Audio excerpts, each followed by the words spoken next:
দেশের দক্ষিণাঞ্চলে বন্যার সময় যেমন মানুষ উঠে পড়ে লেগেছিল, উত্তরবঙ্গ যখন ডুবছে তখন তেমনটা দেখা যাচ্ছে না। এটা নিয়ে নানা রকম সমালোচনাও হয়েছে। রাজনীতি সংস্কৃতির লোকরা একটু একটু করে উত্তরবঙ্গের বন্যার কথা বলছেন। অনেক তারকাই বলছেন, এর মাঝে অনেকে আবার নীরবও রয়েছেন। নীরবতার মাঝে অপু বিশ্বাস এক ব্যতিক্রমী নাম। অপু বিশ্বাস বন্যার্তদের পাশে দাঁড়ানোর আহ্বান জানিয়েছেন, যদিও নিজে দাঁড়াচ্ছেন কিনা সেই ব্যাপারে পরিষ্কার কোনো ধারণা দেননি। ঢাকাই সিনেমার বিউটি কুইন খ্যাত অপু বিশ্বাস 1 দশকের বেশি সময়ে প্রায় 100টি সিনেমায় অভিনয় করেছেন। ছাত্র জনতার আন্দোলন ও বন্যার কারণে দীর্ঘদিন শুটিং ফ্লোরে দেখা যায়নি এই নায়িকাকে। বিরতি ভেঙে শুটিংয়ে অংশও নিয়েছেন এবার অপু বিশ্বাস।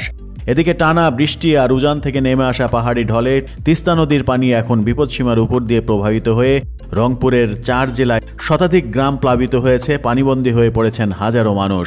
সামাজিক যোগাযোগ মাধ্যমে ভয়াবহ বন্যা পরিস্থিতির কিছু ছবি শেয়ার করে উত্তরাঞ্চলের বন্যায় পানিবন্দী পরিবারকে সাহায্যের আহ্বান জানিয়েছেন অপু। ফেসবুক পোস্টে লিখেছেন, উত্তরাঞ্চলের 4 জেলা লালমনিরহাট, নীলফামারী, কুড়িগ্রাম ও রংপুরের 25,000-এর বেশি পরিবার পানিবন্দী। আসুন আমরা ফেনী, নোয়াখালী, কুমিল্লার মতো পানিবন্দী এই মানুষগুলোর পাশেও দাঁড়াই। রোববার দুপুরে তিস্তার পানি রংপুরের কাউনিয়া পয়েন্টে বিপদসীমার 33 সেন্টিমিটার উপর দিয়ে প্রবাহিত হয় বলে জানা গেছে। রংপুর অঞ্চলের বন্যার পরিস্থিতি ক্রমেই খারাপ হচ্ছে, কিন্তু এখনও এই বন্যা নিয়ে দেশের তাবৎ মানুষের ভাবনা দেখা যাচ্ছে না।